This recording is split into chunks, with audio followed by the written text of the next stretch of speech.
Average propensity to consume APC, MPC marginal propensity to consume, APC 0 हो सकता है क्या? क्यों नहीं हो? क्योंकि फॉर्मूला क्या है उसका? कंजम्पशन अपॉन इनकम, सी अपॉन वाई। और जब सी कभी 0 नहीं हो सकता, कंजम्पशन कभी 0 नहीं हो सकता, तो एपीसी की वैल्यू 0 कभी आएगी नहीं, चाहे वाई 0 हो, डिनोमिनेटर 0 हो। और मार्जिनल रिच की ज्यादा होती है या पुअर की ज्यादा होती है एपीसी? क्यों ज्यादा होती है पुअर की? हाँ जी, इनकम कम होती है, खर्चे ज्यादा होते हैं। तो एमपीसी में हम इनकम और खर्चों की बात करते हैं। हाँ जी, चेंज इन खर्चे और चेंज इन इनकम की बात करते हैं। Change in consumption divided by change in income. Poor की इनकम बढ़ती कम है, इनकम में चेंज कम, खर्चों में चेंज ज्यादा, क्योंकि इतनी इनकम नहीं बढ़ती जितने खर्चे बढ़ते हैं। इसलिए पुअर की एमपीसी हमेशा ज्यादा रहती है, ठीक है, और रिच की एमपीसी कम रहती है कंपैरेटिवली। चलिए अब हम नेक्स्ट कर रहे हैं अपना सेविंग फंक्शन। सेविंग फंक्शन का मतलब प्रोपेंसिटी टू सेव। तो नेक्स्ट हमारे पास रहेगा सेविंग फंक्शन। अब अगेन सेविंग्स भी किससे रिलेट करती है? कंजम्पशन किससे? फंक्शनली रिलेटेड थे, इनकम से। इनकम बढ़ रही थी तो खर्चे भी बढ़ रहे थे, फाइन। तो ऐसे केस में सेविंग्स किससे रिलेट कर रही है? सेविंग्स भी अगेन इनकम से रिलेट करेगी। सेविंग्स भी तो तभी कर पाएंगे जब इनकम बढ़ेगी, ठीक है। तो सेविंग्स इक्वल्स टू मतलब प्रोपोर्शनली या functionally related to income also, ये हमारा सेविंग फंक्शन होता है। तो यहाँ पे आप क्या बोलोगे? Savings is equally means proportionally related to income या फंक्शनली रिलेटेड टू इनकम। अब फंक्शनली रिलेटेड का क्या मतलब होता है? फंक्शनली रिलेटेड मींस कि जैसे जैसे इनकम फंक्शन करती है उसी पे बेस सेविंग्स फंक्शन करती है। इनकम बढ़ रही है तो सेविंग्स की भी फंक्शन बढ़ जाएगा, और इनकम कम होगी तो सेविंग्स भी कम हो जाएगा, ठीक है। इनकम अगर 0 हो गई सेविंग्स भी माइनस में जानी शुरू हो जाएंगी। तो यहाँ पे हम डायरेक्टली किस किस का रिलेशन दिखाएंगे? सेविंग्स का इनकम के साथ रिलेशन दिखाएंगे। तो अगर हम स्केड्यूल की बात कर रहे हैं तो स्केड्यूल के अंदर अगर हम यहाँ पे इनकम दिखा रहे हैं तो कौन कौन सी इनकम थी? बोलो जरा, बोलो फटाफट से। हाँ जी, कंजम्पशन बता दो। 40, 120, 200। हाँ जी, आगे आगे, ठीक है। सेविंग्स बता दो जरा। -40, यहाँ पे सेविंग कितनी आएगी? विरेन बता दो, सेविंग कितनी आएगी? कितनी? -20। इतना सोचना क्यों पड़ रहा है? नेक्स्ट यहाँ पे बताओ। नेक्स्ट 20, 40, 60, ठीक है। अब देखो ये वाला जो पॉइंट था ये कंजम्पशन के अकॉर्डिंग इक्विलिब्रियम था, जहां पे खर्चों के बराबर हो जाती है। दूसरा यहाँ पे सेविंग कितनी है? यहाँ पे 0, ठीक है। इससे पहले सेविंग्स हमारी माइनस में थी, कंजम्पशन फंक्शन भी यही दिखा रहा था डिस सेविंग्स, और उसके बाद में हमारी जो सेविंग्स है वो बढ़ती चली जाती है। तो सेविंग किसके साथ रिलेट? इनकम के साथ रिलेट कर रही है। इनकम जैसे जैसे बढ़ती चली जा रही है वैसे वैसे हमारी सेविंग्स भी फंक्शन करती चली जा रही है। इस सेंटेंस का ये मीनिंग है कि savings is functionally related to. समझ में आ गया? अब इसको ग्राफ में बना के देख लेते हैं। ग्राफ अब हम यहाँ पे किस किस का रिलेशन दिखा रहे हैं पहले तो ये बताओ। यहाँ पे हम इनकम का और सेविंग्स का दिखा रहे हैं। तो इस तरफ तो हम सेविंग्स दिखा देते हैं, ठीक है। सेविंग्स को किससे दिखा रहे हो? कैसे? ठीक है। और इस लाइन पे हम क्या दिखाते हैं, इनकम दिखाते हैं, और इनकम को हम y से रिकॉर्ड करते हैं। सेविंग्स हमारी क्योंकि माइनस में भी है, ये तो 0 है, हम इसी लेवल पे देख लेते हैं। इनकम हमारे पास 100, इस तरह से करके इनकम डाली गई है, और ये हमारी इनकम यहाँ से डाली, ठीक है।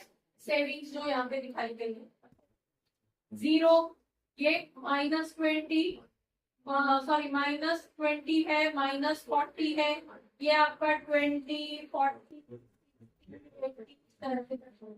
डन। इनकम हमारी 100 में बढ़ती है, 0, 100, 200, 300, 400, 500, ठीक है। अब देखो कहाँ से बन रहा है, यहाँ से सेविंग्स का ग्राफ, इनकम वाला ग्राफ तो हमारा एक ही रहेगा। डन। सेविंग्स कहाँ से जा रही है, माइनस से, यहाँ से स्टार्ट हो रही है, और उसके बाद में कौन से लेवल पे, ये इस लेवल पे इक्वल हो रही है। ये वाला ग्राफ कहाँ जा रहा है, ये सेविंग्स, ठीक है। जब 0 लेवल थी इनकम तो ये -40 थी, जब 100 पे हुई तो ये यहाँ 20 थी, और जब 200 पे हुई तो ये 0। समझ में आया। और इसी तरह से हमारा जो ग्राफ है वो बढ़ता चलता है। ये हमारी डिस सेविंग्स को शो कर रहा है, और इसके बाद में यहाँ से हमारी जो है सेविंग्स स्टार्ट हो जाएगी। सेविंग्स हमारी पॉजिटिव रहेंगी, जबकि यहाँ पे क्या थी, यहाँ पे ये नेगेटिव। क्लियर। तो यहाँ पे अगेन हमारे पास 3 फेज नजर आ रहे हैं।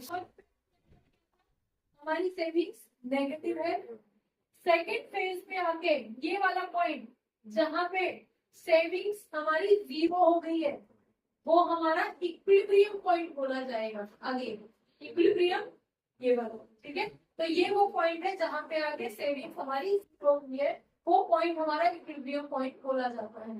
और थर्ड फेज जहाँ पे हमारे कंजम्पशन कम है, इनकम ज्यादा है, और सेविंग्स की वैल्यू पॉजिटिव आनी हो जाती है, उस पॉइंट को हम थर्ड फेज बोलते हैं। क्लियर। आप फेजेस वाइज लिख लो जरा। अगर हम फर्स्ट फेज की बात कर रहे हैं तो सेविंग्स हमारी क्या है, नेगेटिव है, ठीक है। सेविंग्स नेगेटिव आ रही है फर्स्ट फेज के अंदर। सेकंड जो फेज है वो कौन सा वाला है, जहां पे सेविंग्स हमारी 0 है। और अगर सेविंग 0 है तो 0 होने का मतलब क्या है, खर्चे इनकम के बराबर है, तभी तो सेविंग 0 है। विड्रॉ करने की भी जरूरत नहीं पड़ी अकाउंट में से, और एक्स्ट्रा हमें सेव होने के लिए बचा भी नहीं है। तो इसका मतलब है एट पार पे काम कर रहे हैं, और एट पार का मतलब है जितना कमाया उतना खर्च कर दिया, that is break even point. तो इसी को, इस वाले पॉइंट को ही हम क्या बोलते हैं, इक्विलिब्रियम पॉइंट या फिर ब्रेक इवन पॉइंट बोलते हैं। समझ में आ गया।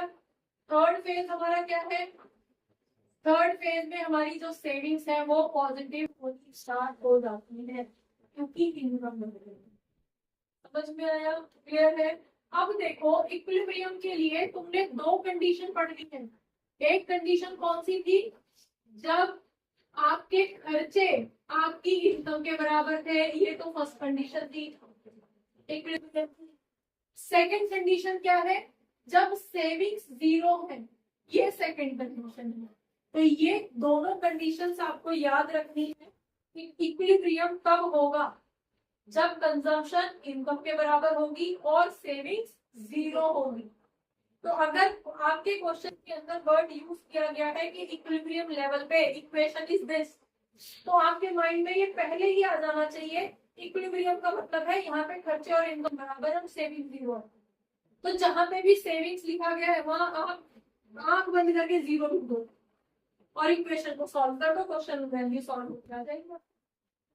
समझ में आ गया। और यही चीज अगर खर्चे, कंजम्पशन और इनकम की बात हो रही है, तो आपका C इक्वल्स टू जो भी इक्वेशन दी गई है वहां पे C को y की वैल्यू कर दो, और इक्वल्स टू के दोनों तरफ अगर y होगी तो y की वैल्यू सॉल्व होकर निकल जाएगी, जैसे आप यूजुअली मैथ्स के अंदर करते हो। x equals to this number, तो उस x की जगह पे वो नंबर यूज करके इक्वेशन को सॉल्व कर देते हो। तो सेम मैनर में आपको ये वर्डिंग्स यूज करनी है आगे जब क्वेश्चन सॉल्व करोगे तब। समझ में आ गया कंजम्पशन फंक्शन का। अब यहाँ से देखिए फर्स्ट फेज के अंदर आपके पास कुछ पॉइंट्स हैं कि जैसे फर्स्ट फेज के अंदर सेविंग्स जो है वो हमेशा savings starts from negative value. Savings हमेशा नेगेटिव से स्टार्ट होगी। कंजम्पशन कहाँ से स्टार्ट हो रहा था? वो जीरो से नहीं हो रहा था, और ये भी जीरो से नहीं हो रही है। ये कहाँ से हो रही है? नेगेटिव से। जीरो लेवल ऑफ इनकम पे ये खर्चे तो होंगे। कहाँ से होंगे? यहाँ से। और दूसरा पॉइंट कि ये कितना नेगेटिव होगा, कितना माइनस होगा, उतना ही माइनस होगा जितना कंजम्पशन प्लस था। समझ में आ रहा है? तो अगर कंजम्पशन ऊपर 40 से स्टार्ट हो रहा था, अगर कंजम्पशन यहाँ से स्टार्ट हो रहा था 40 से, तो उतना ही नेगेटिव से सेविंग से स्टार्ट। समझ में आ गया? जैसे ये पॉइंट था, तो उतना ही पॉइंट ये नेगेटिव से स्टार्ट होगा। क्लियर हो गया? इसका मतलब कि ये जो सी बार होगा, ये सी बार जो होगा वो सेविंग्स के इक्वल होगा, नेगेटिव वैल्यू के इक्वल होगा। जीरो लेवल ऑफ इनकम है तब at zero level of income. Clear है?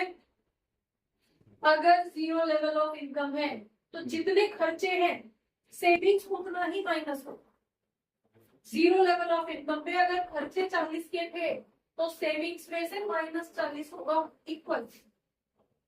ठीक है? इक्वेशन जब आप बनाओगे, सेविंग इक्वेशन, कंजम्पशन इक्वेशन जब बनाओगे तो आपको वहां पे ये वैल्यू यूज करनी पड़ेगी। समझ में आ गया? ठीक है। नेक्स्ट, स्लोप क्या रहेगा सेविंग्स का? सेविंग कर्व का स्लोप क्या रहेगा? जैसे जैसे इनकम बढ़ेगी वैसे वैसे वो अपवर्ड, कहाँ पे? सेविंग्स का जो स्लोप रहेगा वो क्या रहेगा? अपवर्ड राइट साइड मूव करेगा, ऊपर की तरफ बढ़ रहा है। इनकम बढ़ने के साथ साथ, इनकम बढ़ने के साथ साथ। ठीक है। नेक्स्ट पॉइंट आपके पास ब्रेक इवन पॉइंट कौन सा होना चाहिए? ब्रेक इवन पॉइंट हम बोलेंगे जब सेविंग्स हमारी जीरो के बराबर आ जाएगी। ये लाइन क्या थी? जीरो थी।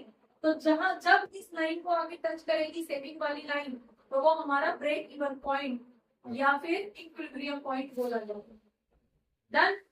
Next one is positive saving. उसके बाद थर्ड फेज के अंदर जो है वो पॉजिटिव सेविंग्स होनी स्टार्ट हो जाएगी। ये हमारा सेविंग फंक्शन। क्लियर हो गया? यहाँ तक समझ में आ गया? अब इसको नोट करो, फिर मैं आगे इसका एपीएस और एमपीएस करूंगी। चलिए, ठीक है। अब नेक्स्ट, अब अगेन जब हम सेविंग्स करेंगे वो बीओपी नहीं था, पीवी था। हो गया था break even point. Clear?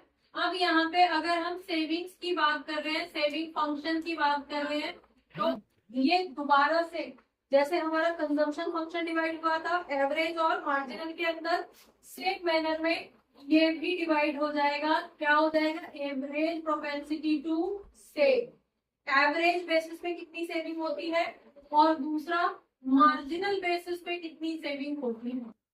Done. Again जो एवरेज है वो एक पर्टिकुलर इनकम पे कितनी सेव कर रहे हो उसकी बात करेगा। जैसे 100 रुपए की इनकम पे हम कितनी सेविंग कर रहे हैं उसकी बात करेगा नेगेटिव, या फिर 300 पे हम कितना सेव कर रहे हैं उसकी बात करेगा। डन। तो हमारे पास एवरेज सेविंग्स का मीनिंग क्या हो जाएगा? Savings divided by income. तो APS equals to savings divided by income. Fine. APC का क्या फॉर्मूला था? Consumption divided by income. बस वही कंजम्पशन की जगह सेविंग्स का यूज किया गया। तो सेविंग्स डिवाइडेड बाय इनकम, और इसका क्या फॉर्मूला हो जाएगा? ये चेंज की बात करेगा कि इनकम में चेंज होने से सेविंग्स कितनी चेंज हुई। ठीक है। तो change in savings divided by change in income MPS. ठीक है। अब इसमें बहुत ज्यादा कोई स्पेसिफिक वो नहीं रहती है, सिंपली आप देखो एपीएस हमारी जो है वो कभी भी, यहाँ पे हम कुछ पॉइंट इसके कर लेते हैं कि एपीएस जो है वो कभी भी मोर देन 1 नहीं हो पाएगी। अगर आप देखते हो मोर देन वन, आप सिंपल कर लो, हमेशा ये लेस देन वन की रहेगी।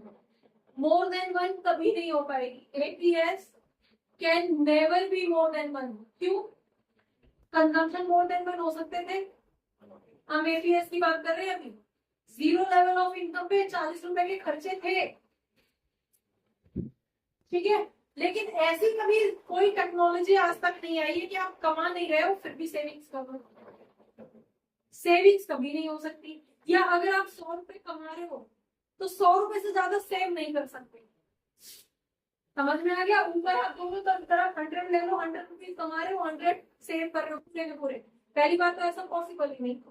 फिर भी अगर हम रिच की बात कर लेते हैं कि वो पूरा का पूरा सेव कर लेता है, जितने उसके मैक्सिमम खर्चे थे उसने कर लिए।